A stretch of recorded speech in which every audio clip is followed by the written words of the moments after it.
I wasn't doing anything special that night. Just TV, half a pizza from yesterday, and a room too quiet to feel comfortable. Around midnight, I paused the show and went to the kitchen for leftovers. The fridge light hit me in the face, and the cold air felt good. I grabbed the box, popped it open, and took a bite straight from it. As I turned to head back, I saw something out of place in the living room. There was a husky on the couch. Big, muscular, gray and white. Thick coat, head straight, eyes locked on me.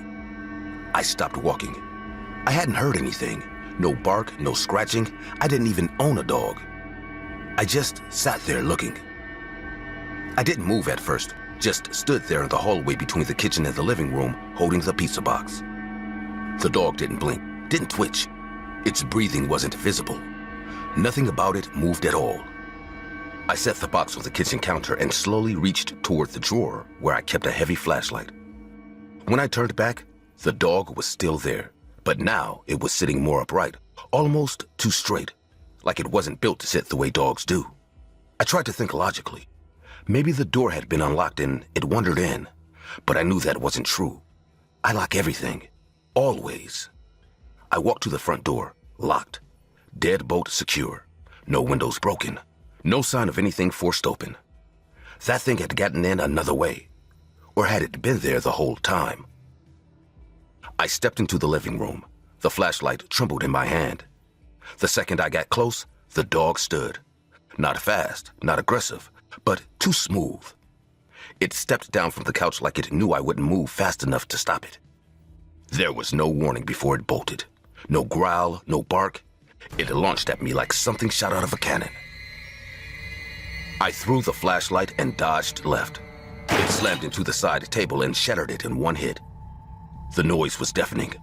I ran back down the hallway and slammed my bedroom door shut, twisting the lock until it clicked. Then I heard it breathing on the other side. Deep, ragged, steady, like lungs pushing too hard inside something too tight. It dragged its claws, fingers, down the door. Not fast, just slow enough to remind me it wasn't going anywhere. Then silence. I grabbed the bat under my bed. I didn't even play baseball anymore, but I kept it just in case. I stayed against the wall, eyes locked on the door, waiting for it to move again. When it did, it wasn't trying to break in. It was scratching, in patterns, small strokes, then longer ones. Testing the frame, tapping the handle. Not animal behavior, not random, like it was thinking. Then everything went quiet, for way too long. I opened the bedroom window to escape, but the nails were back. I had pulled them out last spring. Now they were hammered in again, from the outside. Dozens of them, bent and crooked. My blood froze. I turned, and the door to the room was open. I didn't hear it unlock. I didn't hear it creak. It was just open. I stepped back. The hallway was pitch black. I couldn't see anything past the frame. I raised the bat, inching toward the door, expecting it to burst through. But it didn't. Nothing happened. Until the light behind me flickered and went out. Something was in the room. I swung the bat behind me and hit something hard. Something that growled like a man choking through broken glass. The sound wasn't right. I turned and saw it for a second. Just a flash. On the wall. Crawling upside down. Spine bending wrong. The dog's face didn't change, but the body underneath it was ripping itself into something that didn't match. I ran through the hallway and into the kitchen. It was darker than before. The fridge was open. The pizza was gone. Claw marks dug deep into the tile near the counter. One cabinet door was torn clean off. I grabbed a knife, a real one this time. Heavy, the kind I'd never had to use for anything besides frozen meat. Then I heard the sound. Not footsteps. Something dragging across the ceiling. Slow, scraping, like bones on drywall. I ducked and moved under the table, holding the knife tight. Something thumped above me. Then again. Then it dropped. Straight down from the ceiling into the hallway. I saw it clearly this time. The limbs were too long. The skin was stretched thin. It had a dog's face, but the body underneath was wrong. Parts of it pulsed. The legs bent backward, then forward again, snapping loudly with each step. It twitched as it moved, but like it didn't fully understand how to walk in the skin it wore. It turned toward me. I froze, crouched under the table, no more than 6 feet away from it. It reached the table, stopped. But I scrambled to my feet and ran. Behind me, it didn't chase upright. It scrambled like a spider, limbs smacking the floor in uneven bursts. I turned the corner toward the back of the house just as it swiped at my foot. One of its claws sliced through the leg of my jeans and grazed skin. I almost fell flat. I didn't try to hide. It saw me. It started walking fast now, hands dragging on the ground. I threw the knife as hard as I could. It hit it somewhere in the side and stuck for a second, but it didn't stop. I grabbed the cast iron skillet from the counter and swung with everything I had. It connected with its shoulder, and then the bone underneath snapped loud. I backed up toward the door. The moment it saw that I was running, it lunged. But I fell into the yard, grass, dirt, blood in my mouth. I didn't stop. I ran barefoot down the street until I couldn't breathe. The police didn't believe a word I said. Of course they didn't. No signs of forced entry, no prints, no blood trail. They said maybe I had a seizure or a breakdown. But they missed one thing. On the couch, in the exact spot where it had been sitting, was a single tuft of fur, coarse, gray and white, still warm.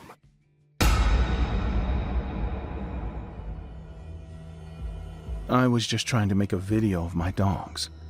That was the plan. Nothing fancy.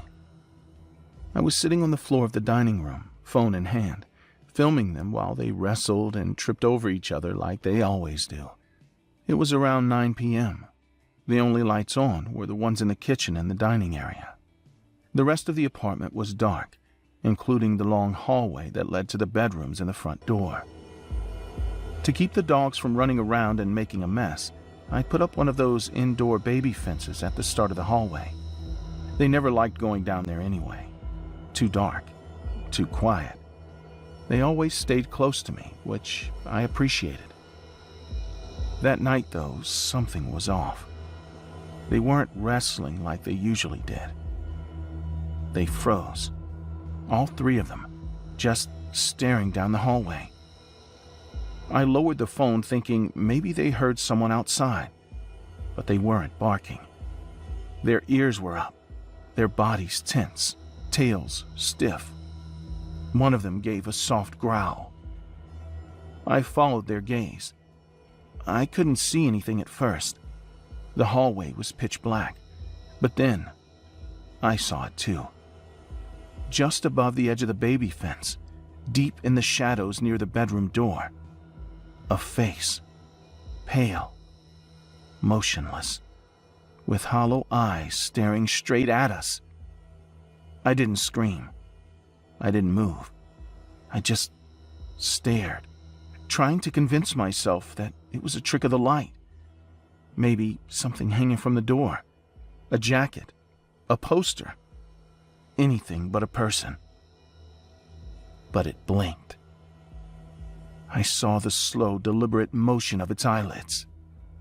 It wasn't some weird object. It was someone. The hallway leads to the front door. I kept it locked, always. It was on the 8th floor. No balconies, no fire escapes. No way someone could just get in. But there he was, staring at me and my dogs like he'd been there for hours. Like he knew I'd eventually see him.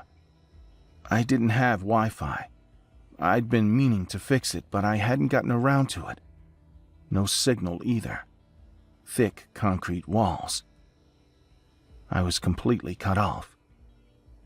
I whispered to the dogs, trying to move slowly, but they wouldn't budge. They were just still, frozen. I stood up and took a step toward the hallway. The figure didn't move.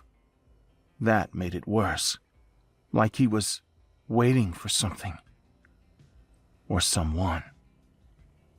There was a pause, long enough for the tension to build in my chest, my throat tightening as my breath slowed. It felt like time wasn't moving. The face didn't twitch, didn't lean forward, didn't do anything. That made it feel more real, more dangerous. I grabbed the nearest chair and lifted it like a weapon. "If you don't get out of here, I'll let the dogs loose." Nothing. Then, from the hallway, a voice. Calm. Cheerful. Like someone calling a kid in from playing. "Come here, little doggy."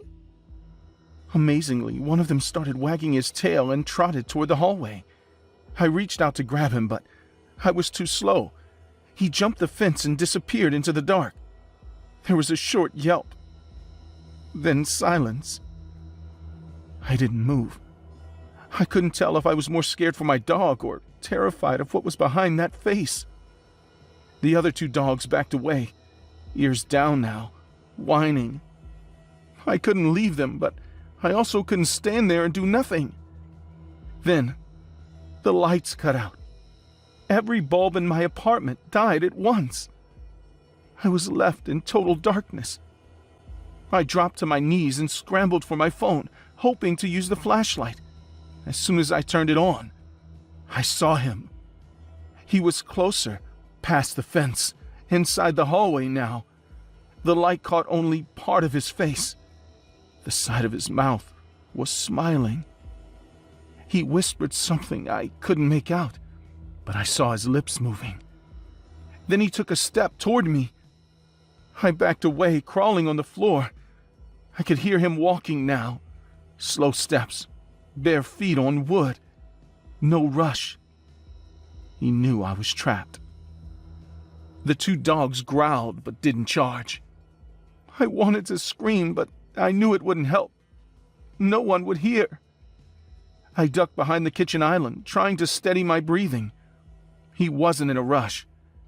That was the part that scared me most. He walked like he belonged here, like he knew every inch of the place, like this was his home, not mine. He moved fast. 1 second he was 10 feet away. The next he was on top of me. I swung the phone, caught his jaw. He grunted but didn't fall. His hands went for my throat. I bit him hard, enough to draw blood. He shouted and pulled back. I grabbed one of the dining chairs and shoved it between us. He hid it away like it was made of paper. The dogs lunged, barking like maniacs now. One of them bit his leg. He kicked it so hard that I heard my dog yelp and hit the wall. I rushed to grab something, anything. I found a fork on the table and stabbed blindly. I felt it sink into something. He howled, but he didn't stop. He grabbed me by the hair and yanked me backward. My head hit the floor, hard. For a second, things went blurry. I tried to crawl. He climbed on top, trying to pin me. I scratched, punched, elbowed, anything to keep from grabbing my neck again. He said something then, real soft, right in my ear. "I've been watching you for weeks." That made me go numb. I thought he'd just broken in. I didn't know he'd been planning this. I fought harder. The dogs came back. One jumped on his back, biting down. Another went for his ankle. He lost balance. I used that to shove him off. We both scrambled to our feet. He tried to run, but the dogs blocked him. He turned toward the window, maybe thinking he could climb down. I grabbed the only heavy thing nearby, the floor lamp, and hit him square in the back. He tripped, fell toward the window. It wasn't open, but the glass was thin. He crashed through. I saw his body disappear, flailing down 8 stories. Then, silence. I collapsed on the floor, panting, shaking. One dog licked my face. The other stood at the hallway door, barking. I went over, slow, flashlight trembling in my hand. I pushed open the bathroom door. There he was, the missing dog, safe, scared but unharmed. The psycho had just locked him in. The cops didn't believe me at first. Not until they found his body. And the camera, hidden behind the vent cover in my bedroom. It had been there for weeks. He'd been watching everything. They told me his name. It didn't matter. I didn't care. He was just a freak who thought he could make me part of his little project. I moved out a week later, found a place on the 3rd floor with Wi-Fi and bars on every window. The dogs are fine now. They sleep near me every night. I still keep the baby fence, not because of them, but because I need to know if they ever freeze again. If they ever stare at the hallway like they did that night, I'll be ready.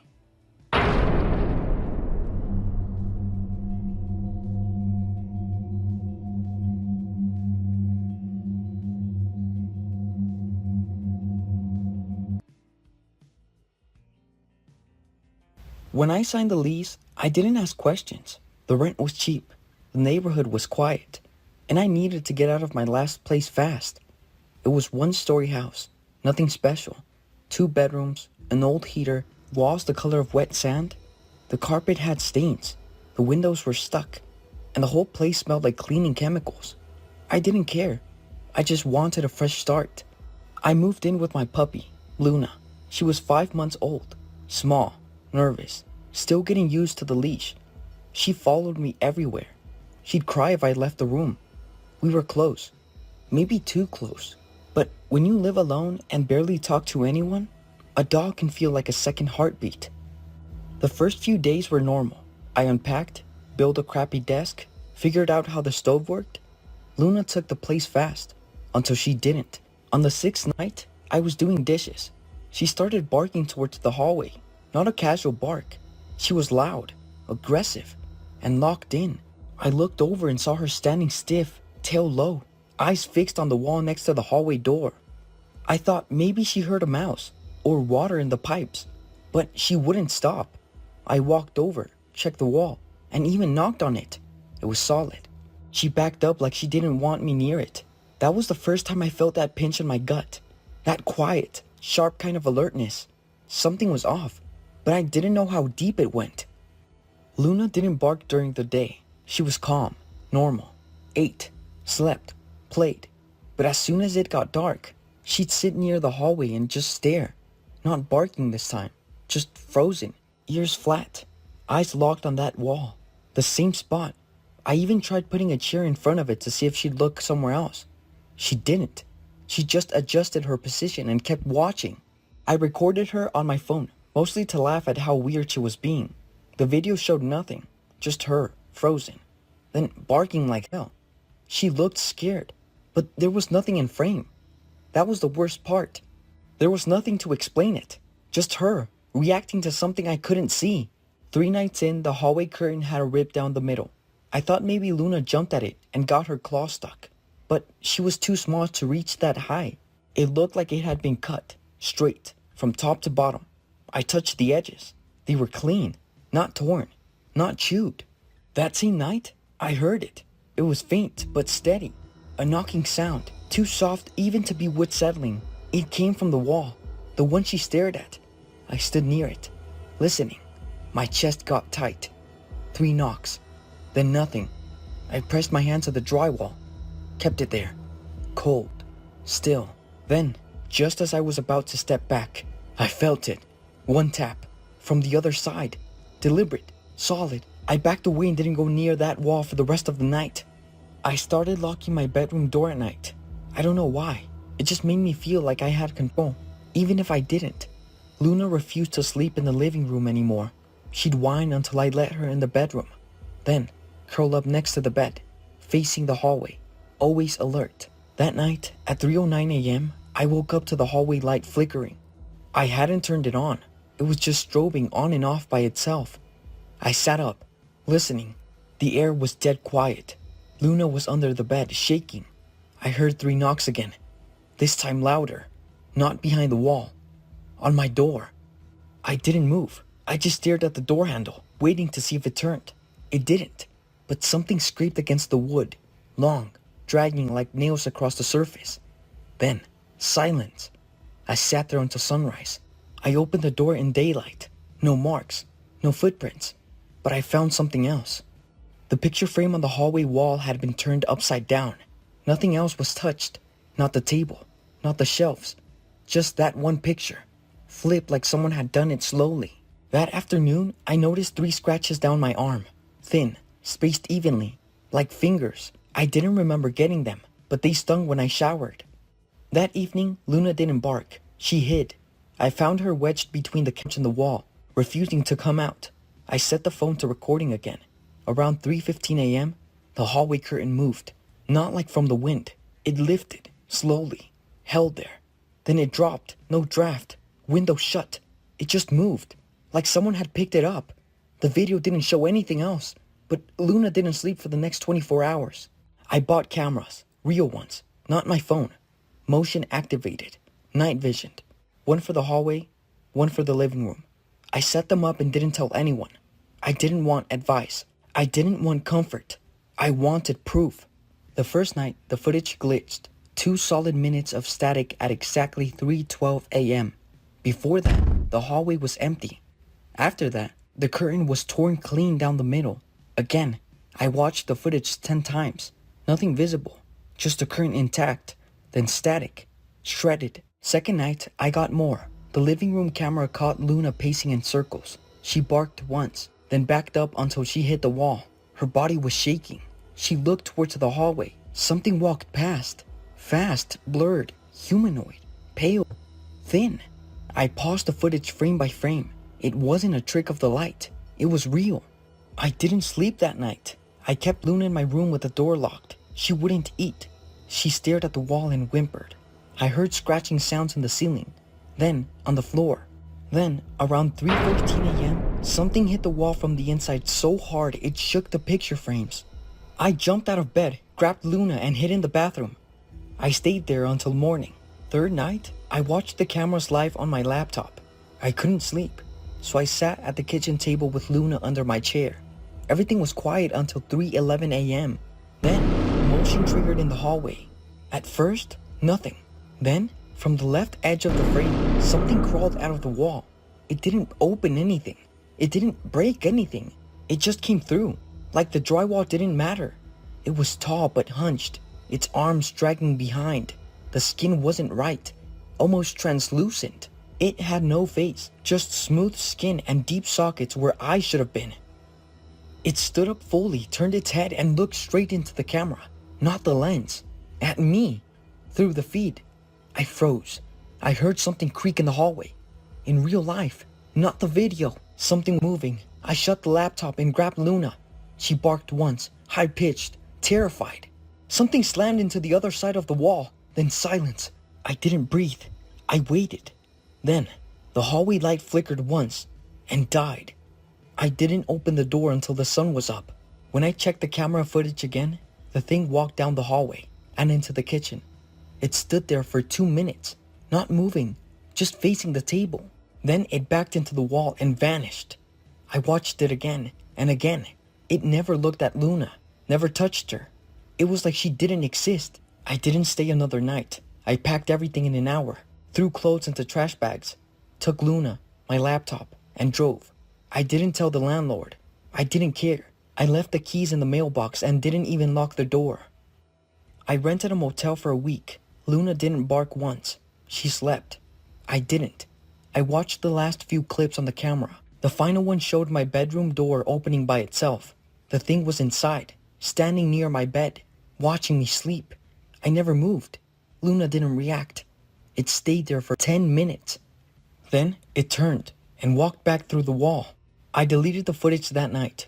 I don't care if anyone believes me. I feel that this creature is somehow still present if I keep the recordings. We live in a different house now, a small apartment. No hallways, no curtains. Luna sleeps by the door. She eats. She plays. She's normal again. But I'm not. I still wake up at 3:12 a.m. I don't know why. I check every wall in the apartment. I leave the lights on. I keep my phone on video mode every night, but I never press record. I don't want proof anymore. I just want to keep breathing. Some nights, Luna growls in her sleep. When she does, I stay awake till sunrise. I don't move. I don't blink. I just stare at the wall and wait.